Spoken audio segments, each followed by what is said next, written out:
Hey guys, welcome back. It is your favorite Gimp of the Limp, and I'm back with some more Escape from Stalingrad. See, we're going to jump right back into that next scenario that I had talked about previously. Did take me a little while to get back to this, but we're set. We're ready to go. I've got the mission already set and drawn up. And I did adjust the way I'm filming it a little bit. I went ahead and put the player boards over here on the left, right? So we got Riser, who we already have, and Becker, who is not in the game yet, but he's here. So once he's rescued, he does get to join the match. But this way, it's a little more compact. It's easier to see than me having the player boards underneath because it was harder to get those on screen. And you really don't need to see the setup after you've already got the setup already on the board. Make sure to address the fact that I am doing this set of videos because I'm correcting how I messed up the combat in the first series. But the one change that I am making just for myself personally is the fact that I'm not worrying about facing for any of the zombies or any of my units. Just not worrying about it. For me personally, I'm ignoring that rule. So do keep that in mind if you're watching this, that facing is not going to come into play here. All right, so Riser starts off here. Got a set of rounds. He has to push forward, rescue Becker, and then try to get his weapon. He doesn't have to. They can both just escape out here through this green arrow. But I definitely want to get that weapon. There's no reason for me not to get that weapon. I really need that weapon. I really want that weapon. So we are going to go for that weapon. That way, both of them will have a weapon that is good for them. Someone did give a suggestion to get the MP40 instead. I would rather have, for me personally, each of them having a weapon that's good enough for them. And I'll pick up that MP40 later. And honestly, I think I'm going to have this game off to the side and just film a scenario here or there every now and then. Because this one is so much like games like American Tank Ace and the like, right? Where you can play a scenario in just a very short, quick amount of time. And it doesn't take long to set up. It doesn't take long to really do much of anything in this game. And thankfully for me, since I'm filming it, I have a record so I can go back and check things like how many zombies I killed and whatnot. So if I forget to write something down, boom, I got a record of it. And I went ahead and grabbed these out because I realized I forgot to put them out. I'm not going to put them on all of them because there are 6 doors here, but it is going to come into play for the weapon and Becker, right? So I went ahead and grabbed 2 doors. That way I've got one for Becker, I've got one for the weapon. And yes, there should be weapons on the other doors, but I'm not going to go in those doors. I'm not going to go in those rooms. There's really no reason to, so screw it. I'm not worrying about placing out 6 doors and cluttering up my board, but that will matter for us. All right, so we're ready to start, and I only have one problem, and that problem is this big fella right mirror. Because unfortunately, when I was randomly drawing from my little pile here, I randomly, should I say, drew and I set him down and I flipped over the one that was in his line of sight, and it's the armored bastard. So that is a problem because armored guys can't get stunned. They have the same stats and stuff as the rest of the beta zombies, but they cannot be stunned. So that lower number on your weapons does not come into play. Thankfully for Becker, he does have a couple of weapons to choose from. One adjustment I did forget to make, and I'm going ahead and making this now because this is effectively being done in between matches, right? So after the last scenario and before this scenario started, is I meant to put that knife in my primary hand because I don't want the offhand penalty for it. And I'm doing that because the Luger is going to be handed off to Becker, right? So I want to go ahead and just have that knife there ready to go. And it'll actually serve me better against this armored guy because my chance to hit is better, or chance to kill rather, is better with this knife than it is with this Luger. And I don't have to worry about losing ammo. Alrighty then, let's go ahead and start and we'll do our initiative. And what do we get? All right. I started with it because they do get their -4 penalty, which more than likely the zombies aren't going to get initiative very often, but they do have a chance. They've got a chance to get it. They do get that -4 penalty, which is nice. All right. I already know what I'm going to do, and it's what I was just talking about. The fact that I do have Riser here, there's no reason for me not to go after this guy. So it's 1, 2, 3. Remember, diagonals count as 2, and I'm walking. I am not running. I do not need to get any extra movement. Yeah, I would like to, but the running would just give me a penalty, so I don't want the penalty. We're just going to conduct an attack against our armored fella here, and I get to move if I beat him during this. All right, so it has been a little bit. I was just eyeballing my modifiers real quick just to make sure, but we can run our attack. Oh, 10, yes, perfect. All right, that means we have killed the armored zombie. He is dead, and I will go forward by 1 more. That will be all of my walking movement points. So we do get to move now into the zombie turn. Becker doesn't activate until I get to him. I got to get to that dummy first, and then he can activate. Although, why would you just stand there waiting? That's an officer mentality right there, letting the enlisted men do everything while you sit there thumbing ass waiting to get shit done. Zombies will move forward, and I'm moving the zombie like so because someone did point out that zombies can move diagonally in their 1 forward space. So that will get him up a little bit quicker. And we should be set to just roll into the next turn. Grab myself a die. I'll set over here just so I remember to place out because, this is interesting now. Looking at if I get initiative on this turn, it really won't matter if I get initiative because if the zombies move first, they'll spawn one, but a zombie's going to spawn regardless. At the end of this turn, the zombies are going to spawn there. I think I'm going to try to go slow. The first time I did this, I tried to run through it. I think I'm going to go easy, let the guys kind of work together to get their way out. But that should work for me. Yeah. All right, let's do our initiative here. Oh, and the zombies get it. The zombies get it. They get initiative, and that's what I'm talking about. Occasionally they get it. Damn. They did get the initiative. Well, you little bastards. Well, that's not gonna affect anything. We'll put zombie there. Well, technically zombie's not there yet. They activate first. And this will flip both of them because now I have lines of sight to them. And I get to run my activation now because that's when they'll spawn in. Zombies spawn at the end of the zombie activation. Got a couple of betas. That's no big deal. Okay. Yeah. What did they roll? I just looked at this. If I rolled a 9, then I got initiative, but it's fine. We'll let them have initiative first. If I missed it by 1, it's not that big of a deal. They have already gone, and this wouldn't change anything on where I was moving anyway because I'm still going to be moving up towards that door. If I run, what's my modifier for attacking? +2. Okay. I need the kill though. I need him dead. Do I want to go slower at this? Because if I run, that gives me double the movement points. And it's 2, 3, attack, 4, open the door. Okay, so that's the difference is I can get into the room and get them going. I believe I can fly. I believe I can stab a zombie in the eye. All right. That's the thing. Now I'm thinking about it. Because if I run the risk, it's hit or kill or stun or kill on a 6 or a 9 versus 4 and 7. But I get to get in that room instead of having to wait 1 more turn. I got plenty of rounds. 3 more zombies to spawn. Even if I did have 3 zombies to spawn in, I got time to kind of finagle things around. We're going to go slow. We're going to go slower with this. So I'm going to walk so I don't get the negative penalty. I'll only be able to end my turn there. That's fine though, because I can open that door, activate Becker, move them around a little bit.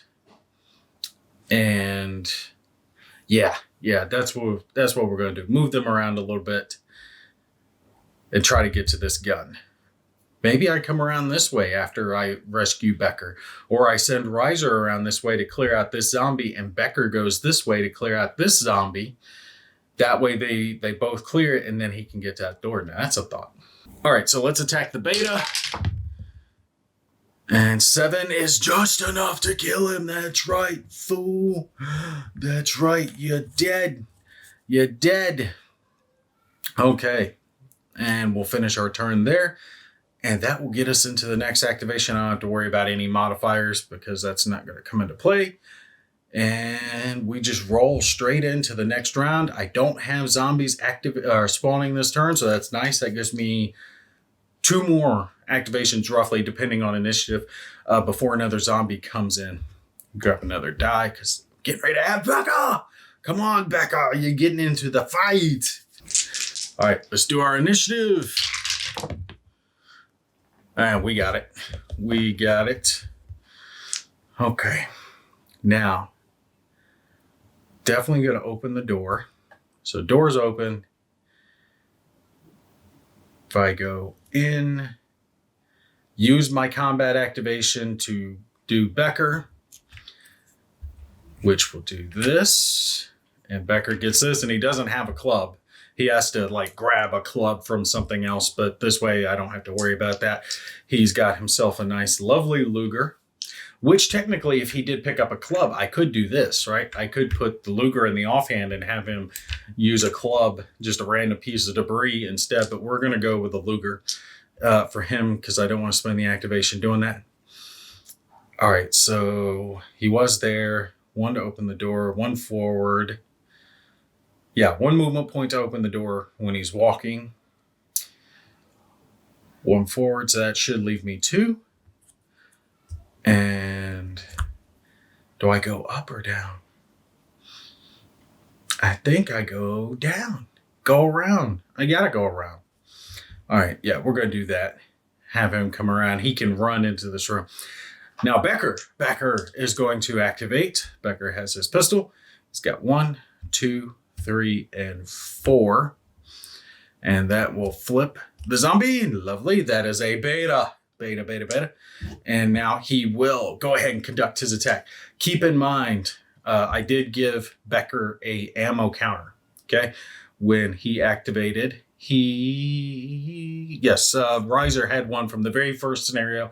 I did off camera, and then he picked up an ammo counter on the last turn. So he had 2 ammo counters.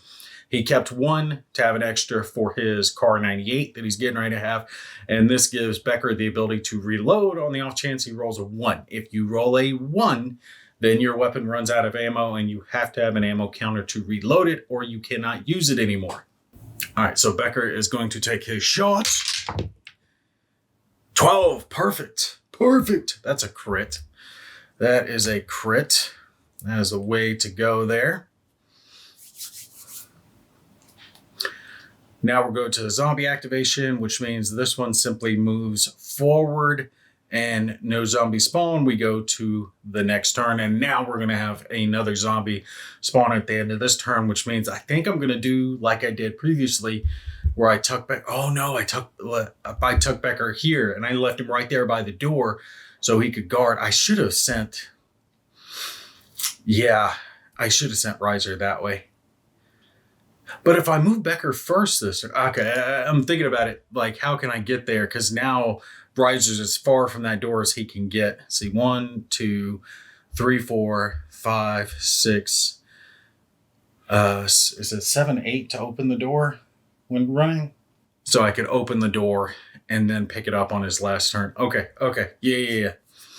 All right, let's do our initiative. All right, rolling forward. What do we get? 7, lovely. Lucky number 11. That means we are going to go first. They get that negative penalty, and that works out perfect for me. So he goes there. Ooh, no. Maybe I don't want him there. Maybe I want him here because I want a space between me and the zombie that's coming in. All right, so I'll leave Becker right there. That way he can shoot the zombie that comes in, but can't go after him. And we're going to run Riser all the way to here and have him open the door. And now a zombie is going to spawn. As long as it's not the Kugelfish, I should be good. The Kugelfish is the one that starts in this scenario. and it's like the bloater, it's the fatty, right? It explodes and it causes a noxious thing. So I really don't want that to happen here, because if it does, then they will pollute this whole area and it can toxify my guys. I don't want that to happen. All right. Let's go ahead and do... That's it for my activation, right? Yeah. All right. So zombies activate. That brings him back around here. And no Kugelfish. That's what I'm talking about, baby. That's what I'm talking about. No Kugelfish. Perfect. Zombies are done with their activation. We go to the next. And now I definitely need initiative. I can get by without the initiative. No. Yeah, I could get by without the initiative, but it would just take me an extra round. Yeah, let's do this. Come on, I need the initiative. All right, come on. I definitely need initiative here. Wait, no, that puts them down to 0. That puts them down to 0. Perfect. Oh, I got it with a 1. No kidding. All right, that is awesome. I looked at it for a second. I was like, oh, the zombies get it. I'm like, nope. They get that -4 penalty applied. Okay. Becker shoots, kills zombie. Then Becker leaves. He uses his run to have extra movement, steps in, grabs a gun, runs out. That's the way we're going to do this, but it's all dependent on Becker killing zombie, or at least stunning the zombie. But if he kills the zombie, he gets extra experience points. So I really want him to kill him, but I can take a stun. I don't want a stun, but I can take a stun. All right, come on, Becker. What you got, Becker? What is that? Oh, yes, perfect. Yay. Dead. All right, that's it. That is it. Becker is going to leave. Reiser is going to conduct a run action, come in, grab all the stuff, and run his way out with his new weapon that he has now picked up. I'll put that down over there and grab himself a nice little ammo counter so he is good to go. Perfect. Oh, I love that. Now they both have a weapon they're good with. They've got a few kills each. I think Reiser's got more. He's somewhere around 4 or 5 zombies killed total, and Becker's got a couple. And things are getting ready to get very much more difficult. Let me show you what we're getting ready to go to. So we go to stash. Okay, so we can either go to move along or stash. Now, I haven't gone to stash yet. Stash is the one you could go to if you chose not to get a partner, but I definitely wanted the partner. Okay, so here's the stash mission. And you guys can see you've got a spot for 2 guys to start, because now you could have up to 2 guys just depending on what order. And here you do have a chance to get a preferred weapon. That's where I would want to get that MP40, but I don't know. It's a chance. It's not guaranteed. And there's actually a chance you get a zombie. But 1, 2, 3, 4, 5 zombies spawn here. And when we leave, we can potentially, or we already did the friend will bleed. We just went to that one. So after this, after we grab supplies from here, which are spread all over, so you do have multiple chances for getting supplies, which is good, but there's a lot of zombies that can spawn here. And there's a Kugelfish too. 2 armored and 1 Kugelfish potentially can spawn here.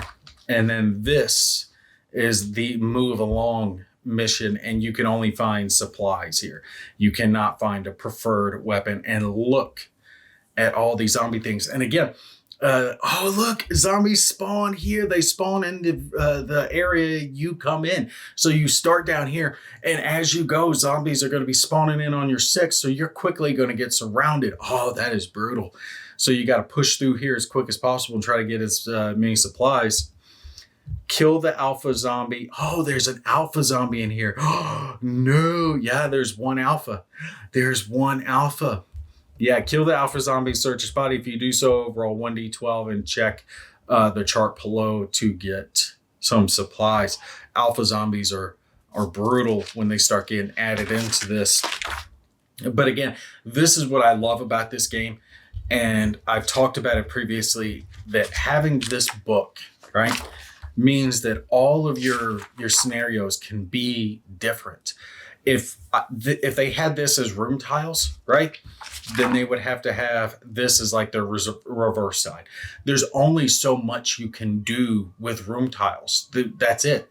Once you've set up, so many missions with those room tiles, they're going to start to blend together. They can only put them together in so many varying ways, a front and back room tile, and eventually you're going to run out. You're not going to be able to have, warehouses and decrepit looking buildings and airports and storage rooms and all the other stuff that you can start coming across. Like, I'm just going to flip through a couple of these pages. We're not going to look at all the spoilers, but just so you guys can see all the different types of maps that you can start to come across, right? They can have roads, they can have little buildings, they can have debris, they can have vehicles.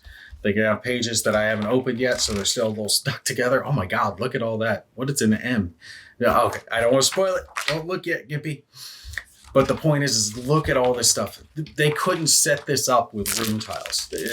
Room tiles, tokens, all that crap could only do so much. But this way, boom, they've got multiple different types of buildings, multiple different types of outside areas. This one, it's half building, half outside. Those previous ones, interesting looking areas.